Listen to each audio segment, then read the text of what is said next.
Ustedes no gobiernan para servir, gobiernan solamente por resistir. Y usted misma lo está. Usted misma está cercada por la corrupción. De 10 minutos. Claro, un tiempo de 10 minutos después de que el señor Khan, cuando ya no tiene argumentos con la guerra, cuando ya no tiene argumentos con la parte de la regla de gasto, saca el comodín del público de la corrupción, intentando hacer que todo el gobierno, y ahora le podría contestar de la Gürtel, de la Púnica, de su comunidad autónoma de la que usted viene y en la que usted a lo mejor también tendría que dar explicaciones, pero lo que se le nota, señor Khan, es que les molesta, les da rabia, no pueden soportar que la posición del Gobierno de España sea una referencia a nivel internacional, que el Partido Popular no se sepa, ande como pollo sin cabeza, no se sepa qué piensa del tema de la guerra, que le critiquen al Gobierno por cumplir el 2,1, pero a su vez planteen el 5% y de camino digan que es que el señor Sánchez mintió cuando toda la comunidad internacional sabe la posición de España de que no quiere ir por encima del 2,1. Lamentable. Señor Khan, en relación con su... y que usted utilice los derechos de las mujeres, de los homosexuales, como coartada para amparar una guerra ilegal, lamentable. Tiene tela. Tela. Si están ustedes de acuerdo con los derechos de las mujeres, voten en este Parlamento que las mujeres tengan los derechos que el Gobierno está planteando. Dice usted, no, nosotros es que apoyamos las democracias liberales. ¿Eso lo deciden ustedes? ¿Lo que es una democracia o no? ¿Lo que es liberal o no? ¿Lo deciden ustedes? Pues claro que no. Esto, según el orden internacional, deberían ustedes respetarlo. Pero cuando un partido llega a cuestionar que el orden internacional no es tan importante como cualquier otra cosa, sí, como cualquier otra cosa, porque ustedes lo que no se enteran es que el orden internacional es la garantía de los derechos humanos, si no es la ley de que cada uno haga lo que le dé la gana, invada cuando le dé la gana y que gane la ley del más fuerte. Eso es lo que defiende el Partido Popular. Y detrás de su discurso, eso es lo que hay. Y si hablamos de coherencia, 5.700 millones para Andalucía, 4.000 pedía yo en el modelo de financiación. ¿Sí o no se cumple con Andalucía? Digo porque esto aprovechan ustedes por eso de mi candidatura en la comunidad autónoma. Les da coraje. Hoy es el aniversario 11M. Todos sabemos lo que pasó, señor Khan, y no queremos de ninguna manera que se reproduzca esa situación. No, no estamos de acuerdo. Usted pone cara, pero claro, es que ustedes tienen la posición que estamos comentando. Yo, para que no nos molestemos y no piensen que solo se lo planteo al Partido Popular, sino que, señor Queralt, que no se moleste, que es que este debate yo he intentado facilitárselo al presidente, pero ha sido un poquito complicado, tenemos que estar de acuerdo. Hasta la corrupción han sacado al final.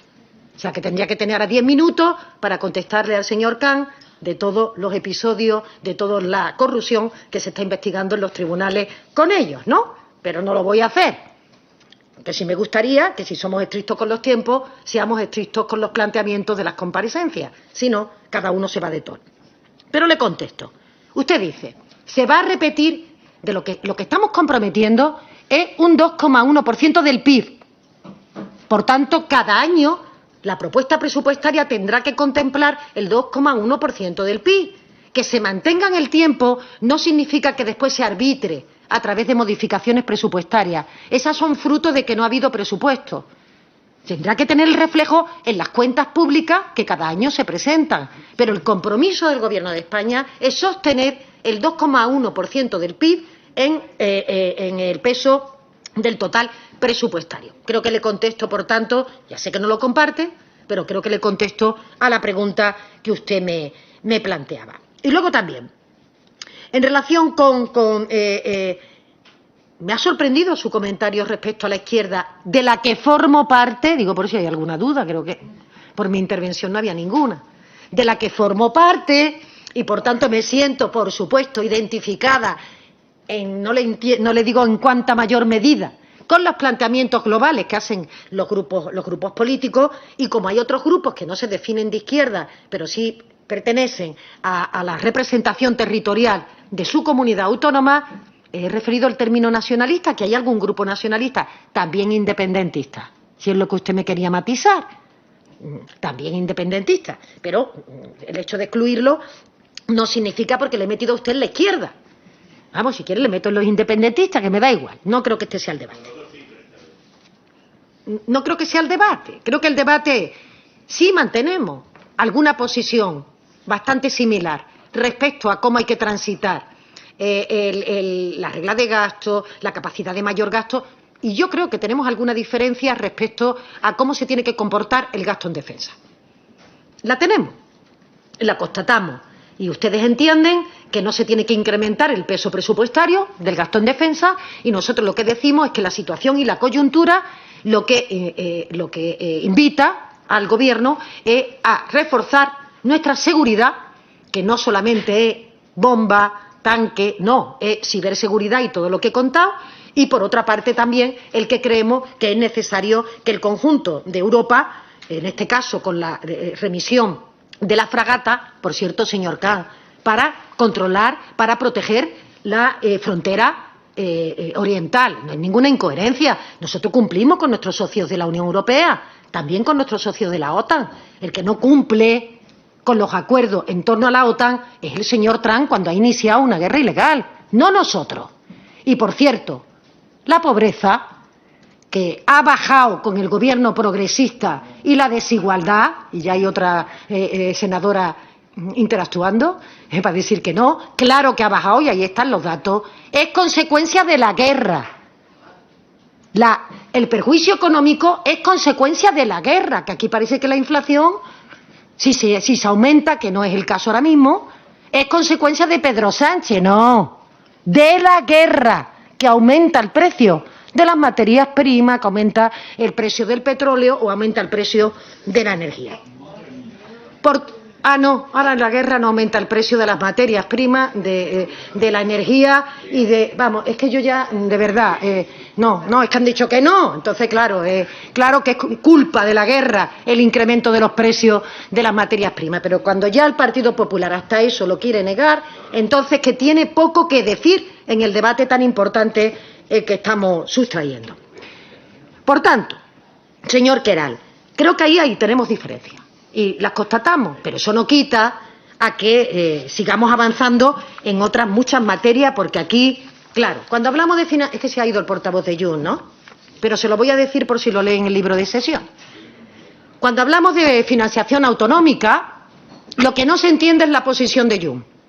O sea, por supuesto 4.700 más que cero, ¿sí o no? Es que claro, lo que no se puede entender es que algunos digan que la condonación de la deuda, que supone para Cataluña más de 15.000 millones, que el consorcio para el traspaso de Rodalíes, que conlleva un número de inversiones, tampoco se tenga en cuenta, que el consorcio de inversiones que estamos trabajando tampoco se tenga en cuenta, que el modelo de financiación tampoco se tenga en cuenta. Bueno, entonces, ¿qué es lo que hay que tener en cuenta? Porque nosotros con Esquerra hemos llegado a acuerdos que creo que son muy buenos, no solo para Cataluña, para el conjunto de España. Y esa estrategia permanente de enfrentar Cataluña con el conjunto de España, que es lo que nos llevó a donde nos llevó, señorías del Partido Popular, es el problema. La propuesta que pone el Gobierno de España es una propuesta que mejora la totalidad de la financiación de comunidades autónomas, y ustedes van a poder discutir aquí sobre esa propuesta. Y yo lo que quería invitar al portavoz de Junts, si no se hubiera ido, es a que reflexionen sobre su posición respecto a Cataluña, porque no se puede explicar que con la posibilidad de impulsar un nuevo modelo de financiación se diga que no se quede las balanzas fiscales. Esto no se puede explicar, porque hay cosas que son complementarias, que una puede ir al lado de otra, no se puede explicar que se intenten trasladar de otra manera. Y luego, en relación con la señora Da Silva, se discutió en el Ecofin de ayer la posibilidad de que los Estados miembros pudieran activar cláusulas de escape con motivo de la guerra en general, no solo del gasto en defensa, para hacer frente a las consecuencias. No salió adelante. O sea, no hay en este momento una coyuntura. ¿Esto significa, señora Bar, que no la vamos a tener? Yo diría que si la situación se complica seguiremos insistiendo en la activación de esas reglas fiscales, de la desactivación de las reglas fiscales, entre otras razones porque el Gobierno de España pondrá en marcha un paquete de medidas para paliar las consecuencias de la guerra, no de Pedro Sánchez, de la guerra, que es la que provoca el encarecimiento de los precios de las materias primas o el encarecimiento de la energía. Y luego al resto de grupos, al señor Chinea, que tampoco está, bueno, pues si no está no le comento más que la Agenda Canaria se cumple y que, por supuesto, no comparto su posición en relación con la fiscalidad como un problema para el crecimiento económico. Todo lo contrario, creo que la fiscalidad puede ayudar también al propio crecimiento económico. Creo que se ha puesto de manifiesto que se miente cuando se habla de incrementos fiscales. Todo lo contrario, el convenio económico lo estamos negociando. No hemos terminado. A lo largo de estos días yo creo que podremos tener la reunión definitiva, pero la voluntad política es facilitar la utilización de ese superávit. Y a la señora Chano trasladarle que efectivamente vamos a dar certeza. Los informes jurídicos nos dicen que sí podemos adaptar las reglas fiscales en el marco de esta ley orgánica y de hecho se han adaptado. Puede haber diferencias de interpretación, pero creo que lo importante, y termino diciendo, señor presidente, dando las gracias a los grupos por facilitar el debate a pesar de la complejidad de la ordenación, pero sí decirle que nosotros estamos decididos a mantener una posición que está haciendo referencia en el conjunto del mundo en relación con la condena a una guerra ilegal. No vamos a permitir la utilización de las bases militares para que se desplieguen, como decía, ¿no?, helicópteros, aviones o lo que sea, que vaya rumbo a una guerra ilegal. Exigimos el convenio que se formalice y que se ejecute tal como está, el convenio de utilización de las bases, que requiere para esto una autorización del Gobierno de España, y en ese planteamiento vamos a estar y seremos todo lo posible que podamos ser flexibles en la utilización de las reglas fiscales, sabiendo que la sostenibilidad en el medio plazo es una exigencia de todas las administraciones. Así que con ello creo que doy respuesta, más o menos, a todas las preguntas que se han podido plantear. Bueno, muchísimas gracias, señora ministra, y damos por finalizada lo que es la comisión. Gracias. Hablaré al final de esta primera intervención de la materia en concreto que ahora se me interpela o se me pide comparecencia, y que hablaremos durante el debate. Solo un momentito, señora ministra. Lo que esta comisión transmitió, lo que es al Ministerio, sencillamente que eran dos comparecencias totalmente diferentes. Yo entiendo que podría ser una comparecencia única si los temas se pudiesen agrupar por su contenido, cuestión que no es el caso. Por lo tanto, seguimos manteniendo lo que es el orden del día, que es la primera comparecencia es sobre la regla de gasto que presentó el senador Chinea Correa, y la segunda será sobre la que presentó el Partido Popular. Gracias. Yo, señor presidente, no voy a hacer una polémica de esta cuestión. No, vuelvo a insistir que a nosotros, tal como se nos transmite y tal como ha entendido el Ministerio, ha entendido que era una sola comparecencia en la que teníamos que informar sobre dos asuntos, pero yo creo que no estamos aquí las senadoras y los senadores para perder tiempo. Por tanto, al propio señor que sustancia la iniciativa sobre la regla de gasto, yo creo que entenderá perfectamente el planteamiento. En cualquier caso, no tengo inconveniente en cortar. No sé por qué complicamos el desarrollo del reglamento, presidente, pero no tengo por qué.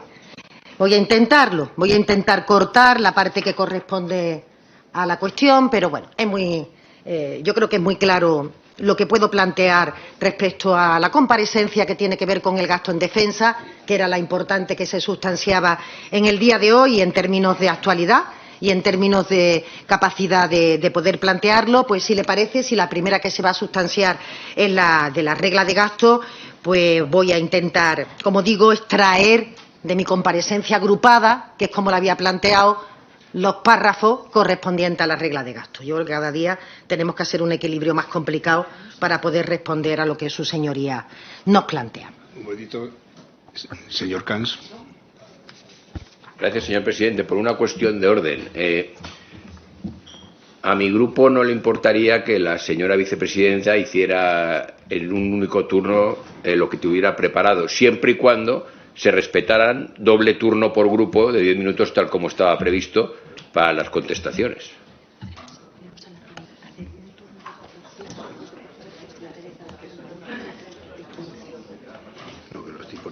facilitar. Da igual. Si ya lo puede separar.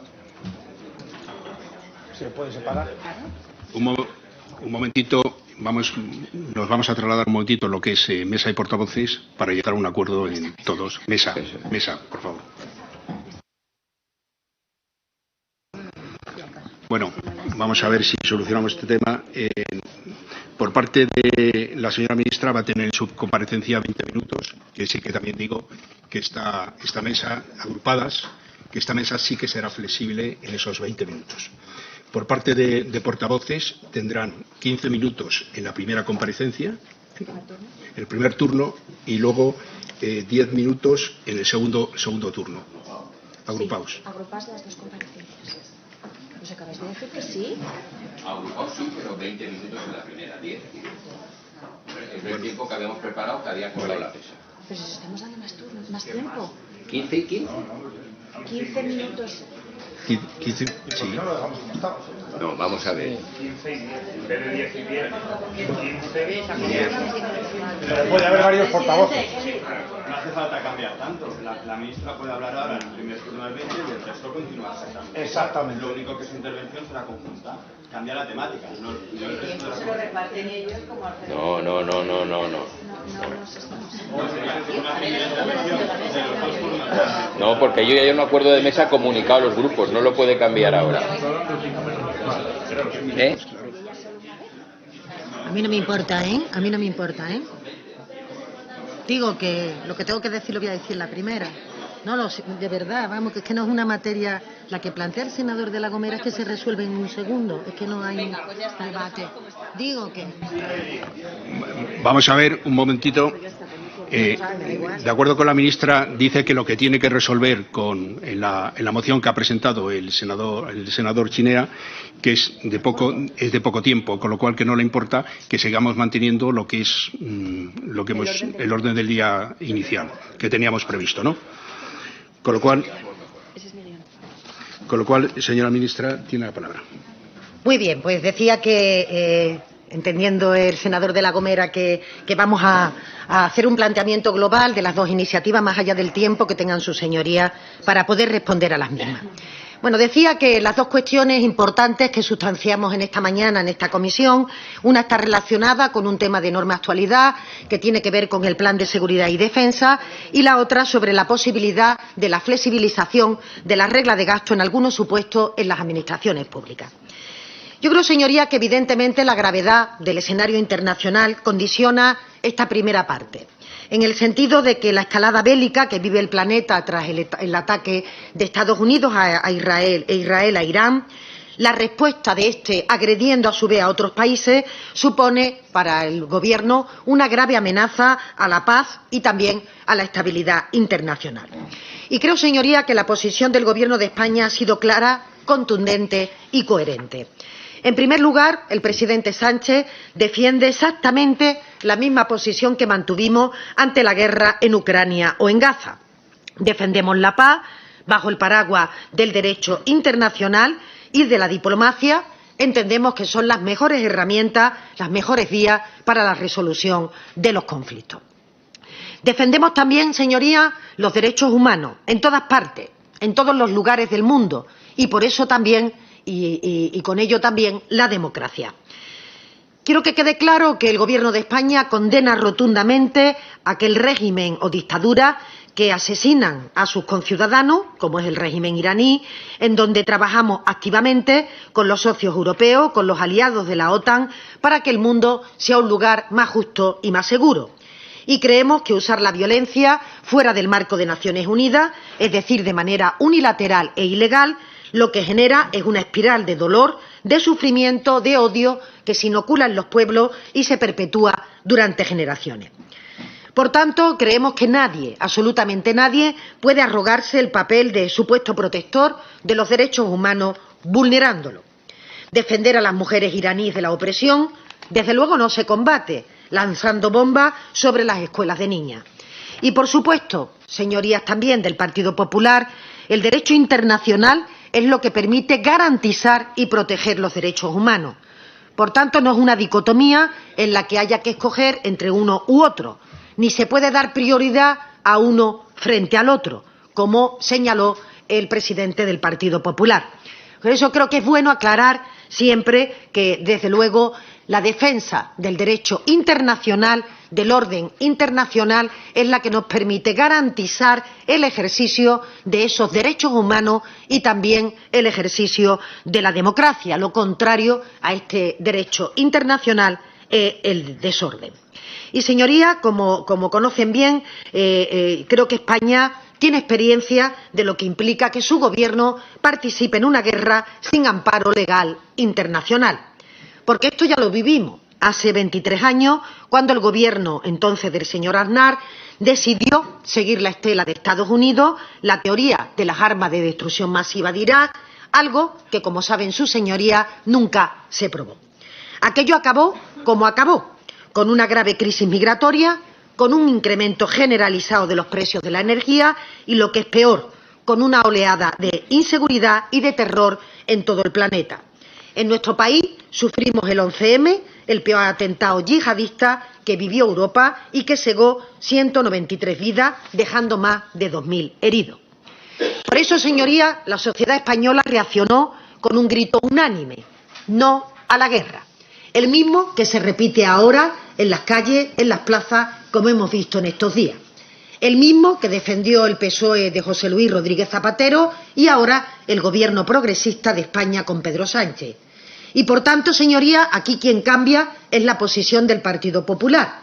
Antes, cuando el señor Aznar era responsable del gobierno, conocemos toda la farsa que se montó sobre la autoría del atentado con tal de intentar salvar unas elecciones que se celebraban a continuación. Y ahora que son oposición, se tergiversa, se manipulan, se miente sobre la respuesta del gobierno en un ejercicio, señorías, que ya ni siquiera nos sorprende. Porque yo creo que están conduciendo al Partido Popular a una actitud que no se comprende por el conjunto de la sociedad. Seguramente en la réplica de esta cuestión tendremos ocasión de escuchar la posición del PP. En cualquier caso, nosotros vamos a seguir haciendo un llamamiento a esa desescalada del conflicto. Vamos a colaborar con los aliados europeos, con los aliados de la OTAN, en una respuesta que quede claro, siempre coordinada para la seguridad y para restablecer la paz en Oriente Próximo, en Ucrania y en Palestina.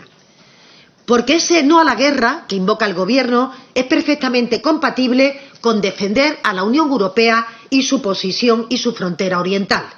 Perfectamente compatible con brindar apoyo en las tareas de evacuación de la población civil y perfectamente compatible con la defensa del mantenimiento de la paz dentro de la Alianza Atlántica, de la ONU y de la propia Unión Europea. Por ello, tenemos más de 3.000 militares desplegados en 4 continentes, desempeñando una labor, yo diría, que absolutamente imprescindible y digna de reconocimiento. Pero, señorías, creo que ni este Gobierno ni ninguna de las señorías de esta sala somos ingenuos. Vivimos en un mundo lleno de incertidumbre que exige respuesta. Tanto esa respuesta en la capacidad de reforzar la defensa ante conflictos bélicos tradicionales como en la necesidad de responder a los nuevos desafíos. Ciberamenazas, guerras híbridas, sabotaje en infraestructuras críticas o el uso de las redes sociales para propagar desinformación. Y no vamos a ignorar desde el Gobierno estas amenazas. Por ello, hemos planteado ya en abril del año pasado, casi hace un año, un plan industrial tecnológico para la seguridad y la defensa de nuestro país. Un plan que tiene como objetivo reforzar la seguridad y la defensa, la reindustrialización y el nuevo impulso tecnológico a nuestra economía, el cumplimiento de nuestros compromisos internacionales y, por tanto, la consolidación de España como lo que es un socio, un actor central de la Unión Europea con fiabilidad. Esto supone, señorías, una inversión muy importante, en torno a 10.470 millones adicionales a los que ya veníamos destinando a estas políticas de seguridad y de defensa. Con esas partidas presupuestarias, con esas cuantías, España cumple con el 2% del PIB en el presupuesto de seguridad y defensa respecto al año 2025, que es el que acabamos de cerrar. Y les recuerdo a su señoría que cuando llegamos al Gobierno veníamos de una cifra del 0,9% del PIB y, por tanto, durante estos años hemos ido de forma progresiva incrementando esa cuantía hasta que en el año 25 dimos ese salto definitivo. Por tanto, señoría, como no se me pregunta por el plan, no me voy a detener en las medidas de hacia dónde se dirigen esos recursos, pero en grandes líneas el 35% de ese dinero adicional, 10.471 millones, se destinan a mejora de las condiciones laborales de la tropa y de la marinería. El 35% de ese importe. Otro 31% de esa inversión va a nuevas capacidades en telecomunicaciones y ciberseguridad y un 19% restante se destina a modernización de las capacidades de defensa y disuasión en nuestras Fuerzas Armadas para que tengan la mejor capacidad posible. El último 17% se mejora la capacidad dual de las Fuerzas Armadas, especialmente en emergencias y desastres naturales, con un 3% para el despliegue de las condiciones mejores en las misiones de paz. Insisto, en las misiones de paz. ¿Cómo financiamos este plan? Fundamentalmente a partir de 3 vías. 1. Ahorros que se generan gracias al desempeño de nuestra economía. Yo diría también que al acierto de la política económica concertada con los agentes sociales en gran parte de este Gobierno. 2. El empleo de crédito del capítulo 8, los que se llaman activos financieros, que ya no se requieren en este ejercicio presupuestario. Y 3. Las reasignaciones, modificaciones presupuestarias de partidas que ya han sido ejecutadas y que, por tanto, cumplieron su cometido sin albergar una anualidad en los ejercicios precedentes. Por eso, señorías, lo dijimos desde el principio, esta financiación del plan tenía como premisa, y así se ha cumplido, no tocar ni un céntimo de euro del gasto social y tampoco que conllevara subidas impositivas ni un mayor grado de endeudamiento público. Y era importante para nosotros blindar ese gasto social, blindar los servicios públicos y el estado del bienestar, como lo venimos demostrando en estos años. Le voy a dar un dato. Desde 2017 el Gobierno ha incrementado la inversión en estas partidas en casi 12.000 millones y al mismo tiempo hemos elevado la inversión en servicios públicos, en prestaciones sociales, en 120.000 millones, 10 veces más de la cifra que estamos hablando. Y también el apoyo a la transición ecológica ha consumido más de 30.000 millones. Por tanto, inversiones todas necesarias que no compiten y que deben ser complementarias. Y les decía que este escenario ha sido posible gracias al buen desempeño de la economía española, que por supuesto tiene detrás a los empresarios, a la industria, a las pymes, pero hay que decirlo, también al acierto de la política económica del Gobierno. Reforma laboral, subida del SMI, escudo social ante la crisis, modernización del tejido productivo, básicamente por el plan de recuperación, yo diría que son algunas de las claves de este mayor dinamismo de nuestra economía. Porque hoy crecemos por encima de los principales países de la zona euro. Hemos alcanzado afiliación histórica, 21,6 millones de afiliados. En torno al 40% de los nuevos empleos en la economía de la zona euro son empleos que se crean en España y, por tanto, vamos también incrementando la influencia de esta economía en el conjunto del proyecto europeo. Pero también ha sido muy importante la política responsable de consolidación fiscal que hemos realizado a pesar de haber tenido que enfrentar la crisis de la pandemia y de la guerra de Ucrania. Pero esto, por ejemplo, este comportamiento fiscal adecuado nos ha permitido contar con un colchón de ahorro de en torno a 3.000 millones en reducción de pago de intereses de la deuda. Y, por tanto, señorías, tal como aparece en el propio plan, las fuentes de financiación, insisto, que hemos tenido han sido menores anualidades por aportaciones a la Unión Europea, 641,56 millones, incorporación de créditos no ejecutados de organismos autónomos del Ministerio de Defensa, 97,4 millones, créditos ya ejecutados de ejercicios anteriores que no tienen anualidades comprometidas en los sucesivos ejercicios, 1.744,8 millones, créditos por menor provisión del pago de sentencia por reclamaciones patrimoniales, 103 millones, generaciones de ingresos por servicios que presta el Ministerio de Defensa, 632 millones, menor necesidad del fondo de liquidez y menores necesidades de amortización con mejor comportamiento del déficit público, 2.819 millones, reintegros de préstamos concedidos en ejercicios anteriores por el Ministerio de Industria y créditos disponibles para nuevos préstamos, 1.680 millones, fondos de contingencia, 1.395 millones. Igualmente, otros créditos de reajuste en los planes que tenía el Gobierno, 1.357 millones. Por tanto, señorías, estas modificaciones presupuestarias que han permitido incorporar estos créditos la conocen porque sus señorías la tienen a través de la información trimestral que se remite a la Oficina Presupuestaria de las Cortes Generales. De hecho, la última remisión es de aproximadamente hace un mes, el pasado 11 de febrero, en donde está contemplada toda la información correspondiente al cuarto trimestre ya del año 2025. Saben sus señorías que esa información última engloba de forma acumulada todas las modificaciones presupuestarias que se han aprobado durante el ejercicio.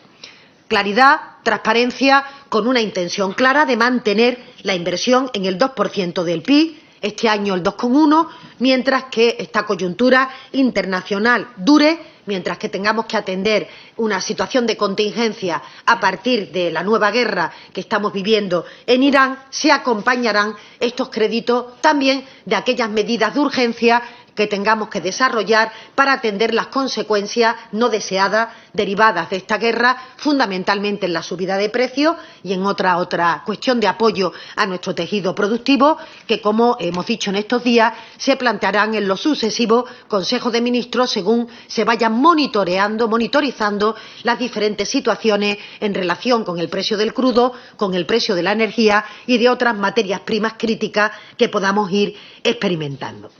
Por tanto, señorías, creo que es lo que corresponde poder trasladar de esta primera intervención. En relación con el segundo punto, relativo a la flexibilización de las reglas de gasto que el señor Chinea ha planteado, yo quiero comenzar recordando, señor Chinea, que las reglas fiscales recuperaron su vigencia en 2024.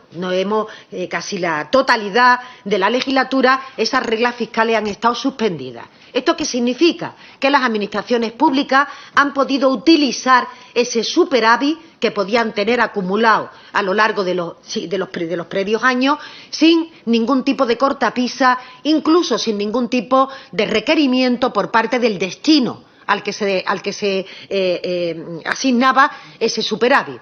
Esto digo que es importante porque ha permitido que la gran parte de las administraciones territoriales, probablemente con el único cuello de botella de su capacidad de ejecución, que por supuesto es limitada en todas las administraciones, ha permitido que se hayan podido poner en carga gran parte de proyectos que probablemente no hubieran podido realizarse sin esta coyuntura. Pero es que esto es lo que la coyuntura permitía, que los gobiernos utilizáramos esos remanentes, incluso nuestra capacidad de endeudamiento, algo que no ha sido necesario, para poder atender a las crisis derivadas de la pandemia y de la guerra de Ucrania.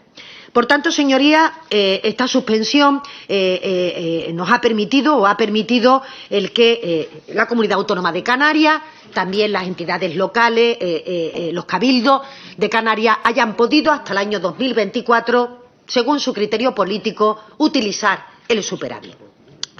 Pero saben que el nuevo marco europeo de gobernanza, que se ha vuelto a actualizar, que se regula en 2 reglamentos y en la directiva de 2024, justamente compatibilizaba esa responsabilidad fiscal con el crecimiento económico a través de la orientación al medio plazo y atendiendo a características específicas, aunque homogéneas, en el sentido de que no se hace nunca un traje a la medida de cada país, experimentáramos los distintos Estados miembros.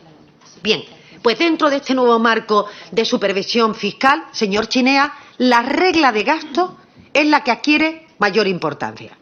¿Esto qué significa? Que ya los objetivos de déficit y los objetivos intermedios asociados al déficit no tienen tanto interés para la Comisión Europea.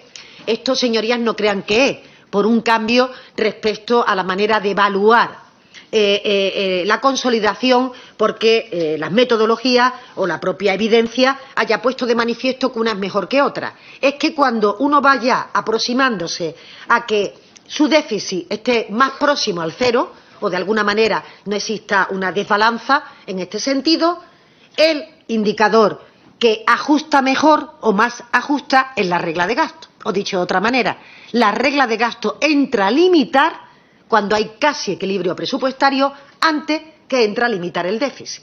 Y esto no es que lo sepamos nosotros, es que esto lo sabe el conjunto de las autoridades financieras y, por tanto, en este nuevo marco de gobernanza fiscal, a pesar de la posición de España, es la regla de gasto la que aparece y la que se evalúa en mayor medida respecto al resto de indicadores. Con independencia, señor Chinea, de que la Administración en sí se encuentre en situación de déficit o en situación de superávit, o con un endeudamiento más alto o menos alto. La única diferencia es que la regla de gasto limita antes cuando se está más cerca del equilibrio presupuestario y el objetivo de déficit limita antes cuando se está muy alejado del equilibrio presupuestario. Por eso, esa variabilidad en relación con dos parámetros que están íntimamente conectados, como ustedes entenderán, pero en que el orden en el que cada uno opera es importante a la hora de maximizar la capacidad de gasto legítima que todas las administraciones territoriales le planteamos a Europa. Por tanto, señorías, ese crecimiento al medio plazo es un crecimiento que lo que pretende, en relación al comportamiento del PIB y al gasto que las administraciones públicas vamos experimentando, soportando, lo que permite en este parámetro es que haya una coherencia para que no haya un riesgo o no haya una tentación, si me permiten la expresión, de que determinados gobiernos, en su coyuntura de gobierno, endeuden o hipotequen a generaciones futuras de una manera que se considere que no haga compatible, sostenible ese gasto mantenido en el tiempo durante esos años. Ese es el interés de la regla de gasto. Yo creo que podemos compartir que muchas veces el encorsetamiento al que se sujeta esa regla de gasto, como le diría, una incomodidad para las aspiraciones legítimas que tenemos todas las administraciones, entre ellas también me encuentro, para el desarrollo de mis políticas de gasto, si las políticas de ingreso acompañan para que no se produzca un decalaje o un descalabro de las propias cuentas públicas. Pero es verdad, señoría, que en estas nuevas gobernanzas, en estos nuevos reglamentos, se ha ajustado mucho qué es lo que se incorpora dentro de la regla de gasto y qué es lo que se excluye de la regla de gasto. Por ejemplo, hay una partida, hay un concepto, un subsector que es tremendamente importante para nosotros, que es el de seguridad social, ¿no? Que en los debates que ha habido en el marco de la Comisión Europea, ha habido veces que la regla lo contemplaba, otras veces que no, y por tanto hemos tenido también nosotros que ajustar a esa nueva definición, no varía mucho, de la regla de gasto, el comportamiento también de la propia administración. Sí decirle que la regla de gasto es la única cuyo cálculo y aplicación viene derivado en automático y que, por tanto, el Gobierno lo único que hace es publicarla, aprobarla en este sentido, y el conjunto de administraciones públicas tenemos que respetarla. Esto, concretamente, viene regulado en el artículo 12 de la Ley Orgánica de Estabilidad Presupuestaria y su aplicación es homogénea, como decía, con todas las administraciones públicas, excepción hecha de la Seguridad Social, porque la regla de gasto europea la excluye, no porque el Gobierno, ojalá, pudiera excluir a sus sectores o lo que siempre hemos anhelado, no siquiera a sus sectores, sino a determinadas partidas de gasto. O sea, creemos que habría que tener partidas de gasto que no tuvieran el encorsetamiento tan claro que la regla de gasto plantea para todos los conceptos que se aplican en el presupuesto. Pero, como señaló la IREF, esa supervisión del cumplimiento tiene que garantizar en todas las administraciones los compromisos que asume a nivel europeo el Gobierno de España. Ahora bien, señoría, señor Chinea, aún así, el Gobierno ha hecho excepciones respecto a cómo y de qué manera se puede utilizar ese remanente, ese superávit, sería más correcto, para que se pueda implementar en las políticas públicas competencias de cada comunidad autónoma. De hecho, el Gobierno aprobó un decreto ley en 2 de diciembre del 25, por el que justamente autorizábamos a las comunidades autónomas que tenían una situación de superávit, es el caso de Canarias, también a los ayuntamientos, por supuesto, que estuvieran en situación de superávit, a poder destinar ese dinero a las inversiones financieramente sostenibles y, por tanto, exceptuando ese cómputo a nivel interno, no a nivel europeo, que nunca se exceptúa ningún cómputo, a nivel interno, exceptuándolo de lo que es el cómputo para esa entidad en concreto de la regla de gasto. Yo creo que la mayoría de sus señorías, aunque es un tema muy técnico, saben perfectamente a lo que me refiero. Pero en concreto, en el caso de Canarias, acogerse a esta medida ha permitido una capacidad de financiación de 144 millones de euros en 2024 y una deuda a cierre de 2025 que supone en torno a un 10,8% de su PIB, previéndose que para el conjunto del subsector comunidades autónomas esta media esté en el 20,3% del PIB. Por eso quiero poner en valor el buen comportamiento de las cuentas públicas en Canarias, mantenido en el tiempo a lo largo de estos últimos 8 años, en donde realmente la situación de endeudamiento, de forma legítima, de forma, yo diría que unánime, por parte del Parlamento de Canarias, lo que plantea es una nueva flexibilización de esa regla de gasto. Es decir, que no solamente se pueda utilizar el superávit para esas inversiones financieramente sostenibles, sino que además se pueda utilizar para el funcionamiento normal, alega la Comunidad Autónoma de Canarias, porque su nivel de endeudamiento para ella desaconsejaría seguir amortizando deuda y pretenden que ese dinero se pueda emplear justamente en el gasto que se plantee. Entonces, señorías, lo que sí hemos llegado con el Gobierno de Canarias es algunos acuerdos en esta línea, concretamente con el Gobierno de Canarias, y los hemos traspuesto al decreto ley. En concreto, hemos planteado en solo 3 segundos esos desgarradores arañazos de la comunidad autónoma se pueda también destinar a actuaciones que se vinculen directamente a una situación todavía no del todo recuperada según el La Palma, en la que el Gobierno canario va a destinar, al menos así lo comunicó al Gobierno español, 100 millones de euros de ese superávit a seguir desarrollando tareas de reconstrucción en el entorno de la isla. Que eran no dos sé todavía comparecencias. cómo queda el plan, pero por ahí iniciativa más allá del tiempo que tengan acción de Estados Unidos a Israel, de la flexibilización de la regla de gasto en algunos supuestos, refinanciación del convenio de carretera en las administraciones públicas. Se conoce también el presidente Clavijo. Yo creo, señoría, que evidentemente la gravedad del escenario internacional condiciona esta primera parte, en el sentido de que la escalada bélica que vive el planeta tras el ataque de Estados Unidos a Israel e Israel a Irán, la respuesta de este agrediendo a su vez a otros países supone para el Gobierno una grave amenaza a la paz y también a la estabilidad internacional. Y creo, señoría, que la posición del Gobierno de España ha sido clara, contundente y coherente. En primer lugar, el presidente Sánchez defiende exactamente la misma posición que mantuvimos ante la guerra en Ucrania o en Gaza. Defendemos la paz bajo el paraguas del derecho internacional, a que se puedan plantear situaciones del tipo, pero no la modificación de la definición de los parámetros fiscales, que ni corresponde al Gobierno de España, ni tampoco nos autorizaría Europa a que tengamos reglas de gasto con conceptos distintos dependiendo de cuál es la administración a la que la estemos aplicando. Pero el superávit se podrá destinar. Habría otro debate, señor Chinea, ¿no?, que es el relativo a qué hacemos con las situaciones de superávit cuando el nivel de endeudamiento de una administración está tendiendo a una situación pues bastante razonable y saneado, ¿no? Un debate que nosotros siempre planteamos en Europa, que hoy por hoy no tiene una solución en términos de reglas fiscales, pero tiene que ir termino. hablando, sí. Me ha asustado, presidente Alvesín. He dado un brinco, estaba concentrada, perdón.